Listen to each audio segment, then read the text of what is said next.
열왕기상 22장 29절로 40절 말씀을 저와 여러분이 교독하도록 하겠습니다. 이스라엘 왕과 유다 왕 여호사밧이 길랏 라못으로 올라가니라.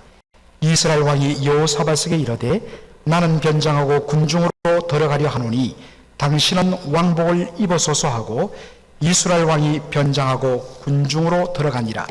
아람 왕이 그 병거의 장관 32인에게 명하여 이르기를 너희는 작은 자나 큰 자나 더불어 싸우지 말고 오직 이스라엘 왕과 싸우라 한지라. 병거의 장관들이 여호사밧을 보고 이르되 이가는 이스라엘 왕이라 하고 돌이켜 저와 싸우리 한즉 여호사밧이 소리 지르는지라. 병거의 장관들이 저가 이스라엘 왕이 아님을 보고 쫓기를 그치고 돌이켰더라. 한 사람이 우연히 활을 당기어 이스라엘 왕의 갑옷 솔기를 손지라. 왕이 그 병거 모으는 자에게 이르되 내가 부상하였으니 내 손을 돌이켜 나로 군중에서 나가게 하라 하였으나 이날에 전쟁이 맹렬하였으므로 왕이 병거 가운데 붙들려 서서 아람 사람을 막다가 저녁에 이르러 죽었는데 상치의 피가 흘러 병거 바닥에 고였더라. 해가 질 즈음에 군중에서 외치는 소리가 있어 가로되 각기 성읍으로 각기 본향으로 하더라. 왕이 이미 죽음에 그 시체를 메어 사마리아에 이르러 거기 장사하니라. 그 병거를 사마리아 못에 씻음에 개들이 그 피를 핥았으니 여호와의 하신 말씀과 같이 되었더라. 아합의 남은 행적과 무릇 그 행한 일과 그 건축한 상하궁과 그 건축한 모든 성은 이스라엘 왕 역대지락에 기록되지 아니하였느냐. 다같이요 아합이 그주와 함께 잠에 그 아들 아하시아가 대신하여 왕이 되니라. 하나님의 말씀입니다. 오늘 저는 본문을 중심으로 우연과 필연이란 제목으로 말씀을 전하고자 합니다. 오늘 본문은 아합 왕의 최후를 우리에게 보여주고 있습니다. 시간 관계상 다 읽지는 않았지만 오늘 본문 앞부분 22장 1절로 보면 길랏 라못을 바로 차지하기 위하여서 싸우기 위하여 여호와 하나님께 묻는 장면으로 시작을 합니다. 자, 여러분 지도를 보시면 이렇게 요단강 동편, 여러분 저 위에 갈릴리 호수가 있고 아래쪽에 사해가 있는데 그 사이에 흐르는 강이 요단강입니다. 강이라 해봤자 사실은 우리 김기루 장로님 네 분 성지순례를 다녀오셨습니다만은 사실은 그냥 그렇게 물이 많지 않습니다. 다만 봄철에 저 북쪽 헤르몬산에서 눈이 녹아서 내리고 또 우기를 맞아서 몇 차례 비가 쏟아짐으로 말미암아 그때 정말 말랐던 그 모든 강바닥을 강물이 채우면서 비로소 정말 어마어마한 물줄기가 흐를 뿐 보통에는 그냥 대천 정도입니다. 이 요단강 건너편 저 북쪽에 길랏 라못이 있습니다. 여러분 이 길랏 라못은 여호수아 21장에 보면 제비를 뽑아서 12지파에게 이 가나안 땅을 제비 뽑아 나눠줄 때 요단 동편은 여러분 2지파 반, 그러니까 루벤, 갓, 므나세 반지파가 요단강 동편을 얻었지요. 바로 이 길랏 라못은 어느 지파에 소속됐는가? 그것이 여호수아 21장 38절에 이렇게 나옵니다. 갓 지파 중에서 준 것은 살인자의 도피성 길랏 라못과 그들이요 또 마나임과 그들과 이런 말씀들이 이어져 있습니다. 바로 하나님께서 요단강 서편 가나안 땅에 세 개의 도피성을 주셨고 또 요단강 동편에도 역시 세 개의 도피성을 주셨는데 갓 지파의 땅 가운데 도피성으로 주셨던 땅의 이름이 바로 길랏 라못입니다. 그런데 어느 날인가 아람 나라가 군대를 몰고 와서 이 갓지파 소유의 길랏 라못을 점령해버리고 맙니다. 무단 점령을 해버리고 맙니다. 그래서 아방이 언젠가 이 땅을 다시 찾으리라 생각을 했다가 마침내 때가 되매 자기의 마음속에 때가 되었다고 생각하니까 누구에게 힘을 요청합니까? 남왕국 유다의 여호사밧 왕에게 도움을 요청합니다. 왜 그랬을까요? 그것은 두 왕가가 북왕국 이스라엘 아합왕가와 남왕국 유다의 여호사밧 왕가가 서로 결혼 동맹을 맺었기 때문입니다. 즉 아합왕의 딸 그달랴와 여호사밧 왕의 장남 여호람이 결혼을 하므로 자연스럽게 이 남왕국과 북왕국이 결혼 동맹을 맺었던 것입니다. 동맹을 맺었기 때문에 한쪽 나라에 뭔가 필요하면 자동적으로 군대가 동맹을 맺은 것을 따라서 개입하게 되어 있습니다. 여러분 다음 시간에 보겠지만은 남왕국 유다왕 여호사밧 왕은 굉장히 경건한 왕이었습니다. 정말 말씀을 따라 온전히 준행하던 왕이었습니다. 그런데 그의 생애에서 하나의 큰 오점이 뭐냐? 바로 바알을 섬기는 북왕국 아합 왕과 이세벨의 딸 그달랴를 며느리로 맞아들이는 것이었습니다. 이것이 후일에 여호사밧 왕가의 피바람을 불러일으킵니다. 시간 관계상 오늘 그 내용을 다 다룰 수 없기 때문에 여러분이 열왕기하 9장부터 11장을 보면 이 그달랴가 벌이는 피의 어마어마한 피 흘림을 우리는 볼 수가 있습니다. 아방의 요구에 동맹이기 때문에 어쩔 수 없이 남왕국 유다의 여호사밧 왕이 군대를 이끌고 전쟁에 참가합니다. 그럼에도 불구하고 이 여호사밧 왕은 그래도 여호와 하나님을 경외하는 왕이었기 때문에 먼저 묻습니다. 우리가 이 전쟁에 나가기 전에 과연 이것이 하나님께서 허락하시는 일인지 하나님의 뜻을 물어보자라고 이야기합니다. 그래서 아합 왕이 좋다고 하면서 400명의 선지자를 불러들이는데 이들은 의용 선지자였습니다. 일종의 돈만 쥐어주면 아합 왕이 원하는 대로 하나님의 이름으로 예언을 하던 그러한 선지자들이었습니다. 이 400명의 선지자들이 과연 길랏 땅으로 올라가는 것이 길랏 라못으로 가서 전쟁하는 것이 하나님의 뜻이냐라고 했을 때 이구동성으로 한 목소리로 그들이 하나님께서 허락하셨고 가시면 대성을 거둘 것입니다. 특별히 거기 보면 시드기야라는 이름이 기록된 선지자는 이 철불 모양의 쇠붙이를 들고서 하늘을 향하여 찌르면서 당신이 하나님의 능력으로 아람 나라 군대를 이렇게 무찌를 것입니다 라고 액션을 취하면서 확신의 메시지를 전달했습니다. 그런데 여러분, 나름대로 여호와 하나님 앞에 경건한 삶을 살았던 여호사밧, 여러분 말씀과 기도 가운데 하나님 앞에 거룩을 위하여 몸부림치며 믿음 생활하는 성도들은 딱 보면 알아요. 그렇지 않습니까? 말로는 하나님 언급하고 은혜 이야기하지만 우리는 딱 들으면 압니다. 그래서 어떤 목사님들 그래요. 눈빛만 봐도 손만 잡아도 내가 압니다. 물론 그것은 좀 과장법이지만 여러분 딱 한마디만 들으면 어느 정도 감을 잡아요. 왠지 모르게 의용 냄새가 나더란 것입니다.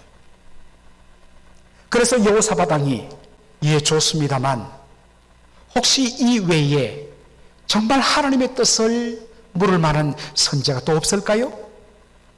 그랬더니 주저주저 하다가 아방이 말합니다. 한 사람 있기는 한데 미가야라는 사람인데 이 사람은요 저한테 항상 나쁜 말만 합니다. 그래서 제가 오늘 여기 부르지 않았습니다. 그래서 여호사밧 왕이 말하죠. 왕이여, 무슨 말씀을 그렇게 하십니까? 그 사람 데려오십시오. 그래서 미가야를 데리러 간 내시가 이렇게 주문을 합니다. 지금 모든 400명의 선지자들이 이구동성으로 마치 한 입으로 말하는 것처럼 아합 왕이 길랏 라못으로 올라가면 승리하는 것이 하나님의 뜻입니다 라고 말했으니 당신도 그들과 같이 말해 주십시오라고 주문을 했습니다. 여러분, 이에 미가야 선지자가 뭐라고 이야기합니까? 14절 말씀에 이렇게 이야기합니다. 미가야가 가로되 여호와의 사심을 가리켜 맹세하노니 여호와께서 내게 말씀하시는 것 곧 그것을 내가 말하리라. 여러분, 하나님께서 주신 말씀을 받아서 하나님 백성들에게 전달하는 메신저를 우리는 보통 선지자라고 이야기합니다. 그런데 이 선지자란 것은 한자로 앞선자 알지자입니다. 앞서 안다. 의미가 조금 애매해요. 그래서 영어 단어 prophet, 이것을 그냥 번역하면 예언자가 됩니다. 그런데 왜 특별히 보수교에서는 예언자란 말을 잘 쓰지 않고 선지자란 말을 쓰느냐? 그것은 예언이란 말이 주는 뉘앙스 때문에 그렇습니다. 예언이란 말이 더 옳음에도 불구하고 예언이란 말 가지고 있는 뉘앙스 때문에 어느 사이에 예언자란 말을 쓰지 않고 선지자란 말을 보수교회에서 많이 유통했습니다. 그런데 여러분, 제가 여러 번 이야기했지만 우리가 보통 예언하면 우리는 미리의 말씀은 장차 앞으로 되어질 일을 미리 알고 그것을 사람들에게 미리 말한다. 그렇게 우리는 많이 쓰였습니다. 그러다 보니까 그런 식으로 예언자를 이해합니다. 그러나 한자가 다릅니다. 미리 예자 말씀 은자가 아니라 하나님께서 말씀을 맡길 예자, 하나님께서 맡기신 말씀을 맡은 자가 그대로 가감없이 전하는, 말씀하는 것이 뭡니까? 예언자입니다. 바로 목회자는, 말씀의 종은 철두철미하게 구약의 예언자의 라인에 서 있습니다. 내가 하나님을 기쁘시게 하리야, 사람을 기쁘게 하리야. 내가 사람을 기쁘게 하면 나는 더 이상 하나님의 종이 아니니라, 그리스도의 종이 아니니라.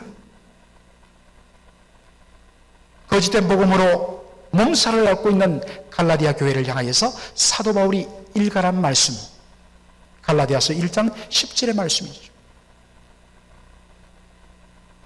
사람들이 듣기 원하는 그러한 말이 아니라 정말 하나님께서 말씀하기 원하시는 말씀을 가감없이, 때로는 그것 때문에 압력이 들어오고 위협이 들어오고 때로는 목숨을 잃는다 할지라도 내가 보고 들은 말씀을 전하지 아니할 수 없노라. 이것은 결국에는 바로 사도행전에 나오는 정인, 말투스, 바로 정인과 같은 개념으로 연결되는 것입니다. 그래서 미가야는 단호하게 그 부탁을 배격합니다. 하나님이 나에게 주신 말씀만을 내가 전하리라. 그리고 두 왕 앞에 섭니다.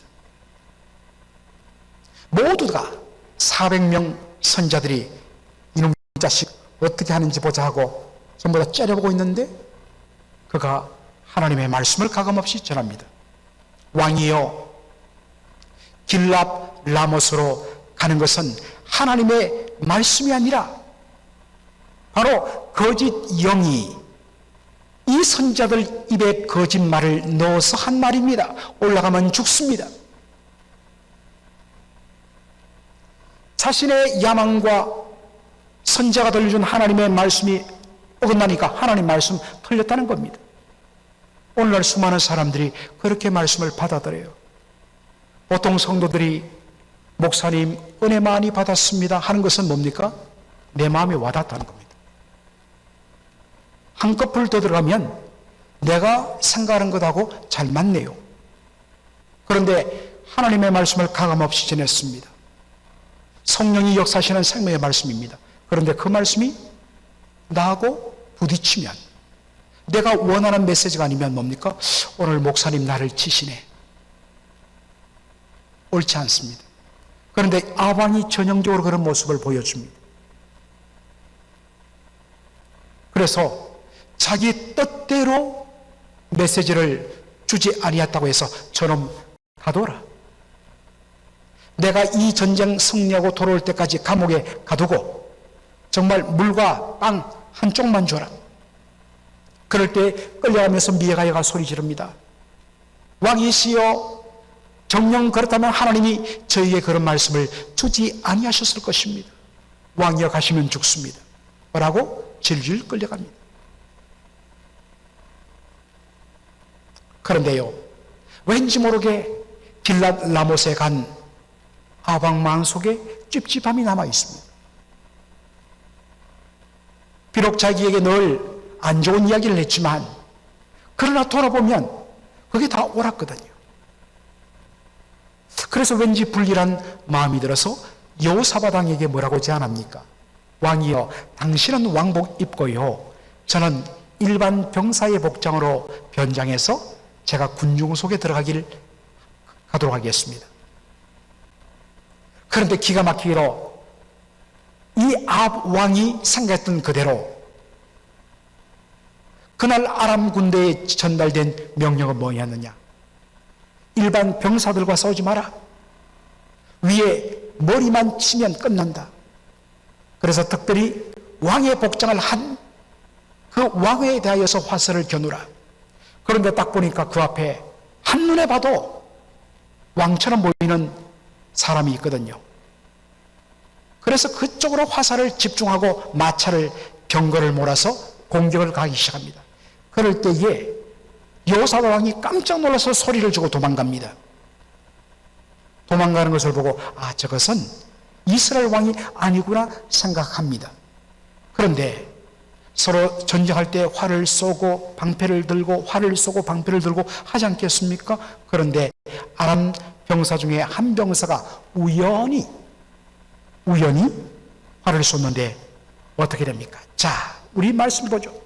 한 사람이 우연히 활을 당기어 이스라엘 왕의 갑옷 솔기를 쏜지라. 쏘려고 했던 것이 아닌데, 요즘 말로 하면 실수로 맞은 거예요. 우리가 군대에서 종종 그 사격 연습을 하면 사격을 제대로 못하는 사람은 어떻게 하느냐?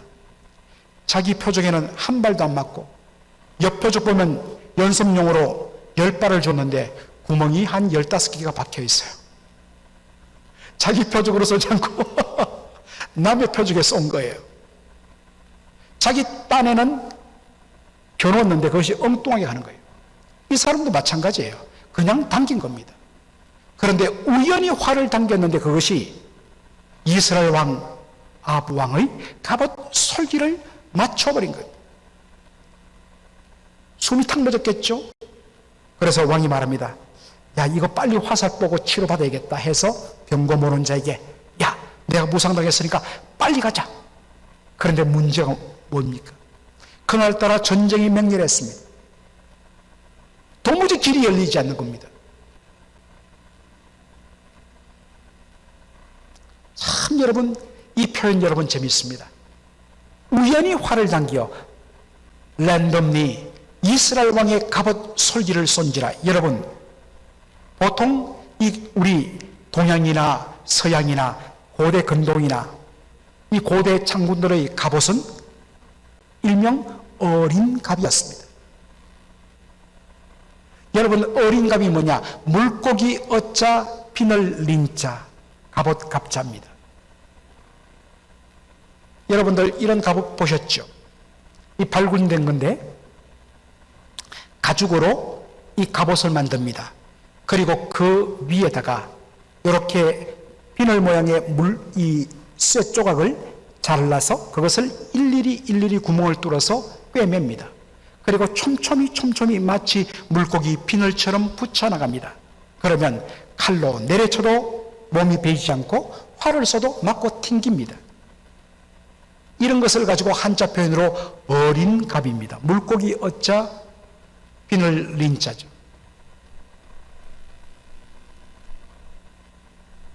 그런데 여러분 잘 보십시오. 우연히 활을 쏘아 당겼는데 그것이 이스라엘 왕의 갑옷 솔기를 영어로 말하면 between the joint of his armor. 여러분 아까도 말했듯이 요렇게 촘촘히 연결되어 있는데 그 사이에 한두 군데는 텀이 나 있습니다.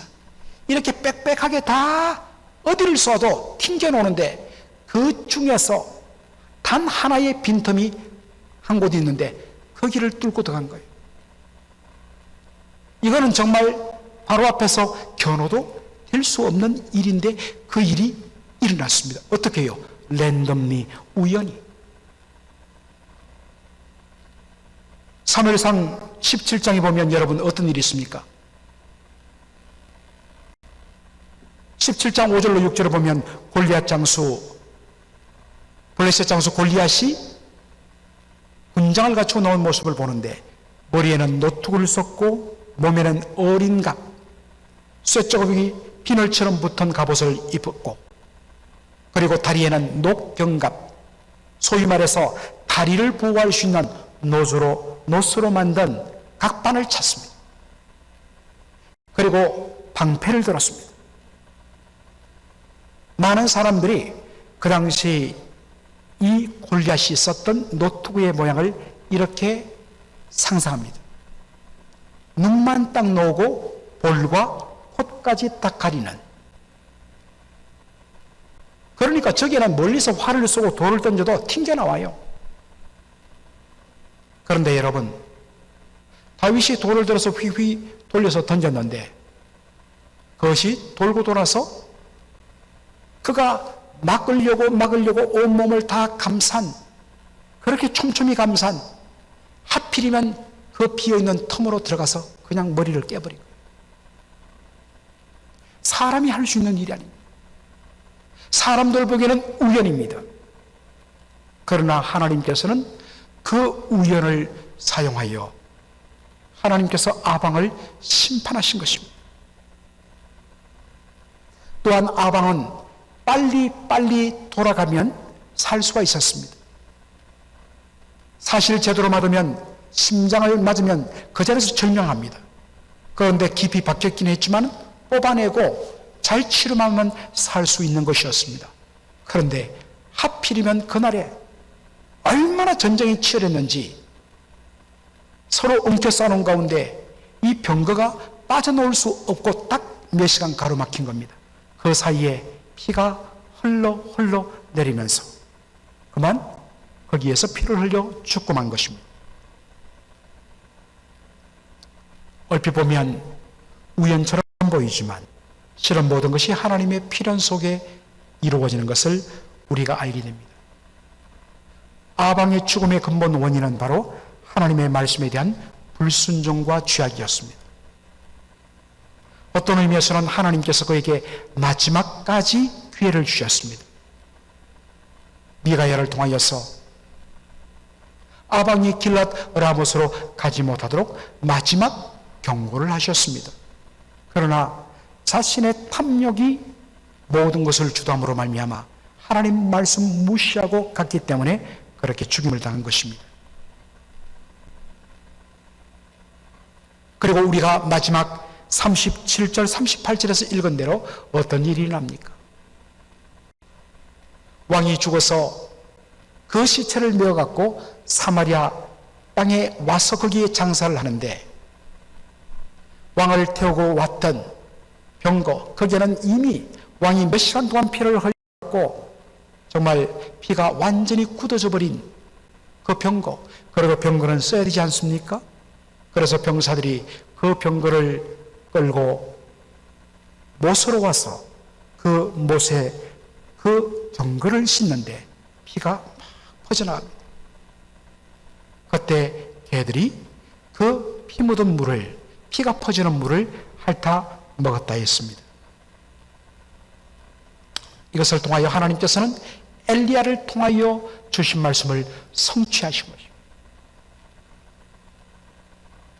사랑하는 성도 여러분, 하나님의 말씀은 결코 헛되지 않습니다. 하나님의 말씀은 반드시 성취됩니다. 하나님의 말씀을 무시하고 조롱하고 외면하고 거부하면 그 말씀의 심판을 반드시 받을 수밖에 없다는 것을 보여줍니다. 동시에 이 메시지가 우리에게 주는 위로가 있습니다. 아무리 악인이 대단하고 그 권세가 어마어마하게 크고 그가 설쳐되더라도 하나님의 말씀대로 그들의 최후는 정해져 있고 반드시 그 최후를 맞이하게 된다는 사실입니다. 그러므로 이것이 믿음으로 이 땅을 살아가는 우리에게 얼마나 큰 위로가 되는지 모릅니다. 하나님의 말씀은 반드시 말씀대로 이루어진다. 그 말씀이 말씀대로 그대로 이루어져 심판의 자리에 서 있겠습니까? 아니면 그 말씀이 말씀대로 이루어짐을 믿음으로 바라보며 말씀과 동행함으로 그 말씀의 복을 누리는 자리에 서 있겠습니까? 이것이 오늘 이 말씀이 우리에게 던지는 메시지가 된다는 것입니다. 기도하겠습니다. 살아계신 우리 아버지 하나님, 참으로 주님의 놀라우신 은혜와 사랑을 인하여 감사를 드립니다. 오늘도 열왕기 상 22장 말씀을 통하여서 하나님께서 사람들 보기에는 우연처럼 보이지만 사람들이 말하는 그 우연을 사용하여 하나님께서 반드시 되시고 이루고자 하시는 그 일들을 필연적으로 역사하시는 하나님의 도구로 쓰시는 것을 저희들이 보았습니다. 하나님의 말씀을 무시하고 조롱하며 자신의 탐욕대로 모든 것을 할 수 있다고 생각한 자의 비참한 최후가 어떠함을 보면서 동시에 하나님의 말씀은 반드시 이루어지기에 하나님 말씀에 소망을 두고 믿음으로 이 땅을 살아나가겠다가 결단하는 저희 모두 될 수 있도록 인도하여 주시옵소서. 아버지 하나님, 이 워싱턴 DC에서 제9차 한인세계 선교대회가 7월 10일부터 14일까지 열리게 됩니다. 하나님이여, 저희들이 다 참여하지는 못한다 할지라도 정말 그 대회를 통하여서 하나님 이 지역을 통하여 주께서 부르시기를 원하고 하나님 쓰시기 원하는 수많은 일꾼들이 도전받고 세워지는 정말 놀라운 은혜의 대회가 될 수 있도록 아버지 하나님께서 한인세계 선교대회를 기억하여 주시고 축복하여 주시기를 원합니다. 이 지역의 교회들이 함께 기도하며 함께 협력하며 성도들이 아버지 하나님이여 주중에는 직장 때문에 가지 못한다 할지라도 저녁 시간에는 말씀의 은혜를 사모하여 은혜 받는 공개 집회 자리에 참석할 수 있도록 인도하여 주시옵소서. 아버지 하나님, 우리 조국의 참 혼란함을 바라보고 답답하기가 그지없는 때가 많습니다. 하나님, 한 줌도 안 되는 그 권력을 가지고 얼마 가지 못할 그 권력의 길이를 붙들면서 마치 영원히 살 것처럼 자기의 탐욕에 사로잡혀 서로가 서로를 물고 뜯음으로 말미암아 백성들에게 불안함과 실망감을 안겨주는 참 이 땅에 헛된 그러한 사람들을 주께서 엄히 책망하여 주시고 아버지 하나님, 우리의 사랑하는 조국을 눈동자처럼 지켜보아여 주옵시기를 소원합니다. 아버지 하나님, 특별히 우크라이나 땅에 하나님 러시아가 미쳐 날뛰고 있는 것을 보게 됩니다. 전쟁을 더 압박하기 위하여서 정말 일반 쇼핑객들로 가득 찬 쇼핑몰을 향하여 미사를 발사하여서 공격하는 이 찬은 무도한 하나님 악인들을 아버지 이제는 더 이상 참지 마시고 하나님의 전능하심으로 그 불의한 세력을 심판하여 주셔서 하나님의 공의를 온전히 회복시켜 주시옵소서. 이 밤에도 은혜 받고 돌아가는 사랑하는 성도들, 그들 가슴 속에 묻고 이 자리에 찾아온 모든 기도의 제목들에 대하여 신실하게 우리 주님께서 응답하여 주시옵소서. 우리 주 예수 그리스도의 은혜와 아버지 하나님의 무한하신 사랑하심과 성령의 위로교통 충만 역사하심이 오직 하나님의 말씀은 그 말씀 그대로 이루어지고 성취됨을 바라보면서 다시 한 번 더 경고와 위로와 도전을 받고 하나님이여 사람들이 뭘 할지라도 하나님의 말씀을 따라 약속의 말씀 붙들고 믿음의 삶 살아나기로 결단하고 이 자리를 떠나가는 귀한 주의 백성들 심령 위에 이제로 영원토록 함께 있을지어다. 아멘.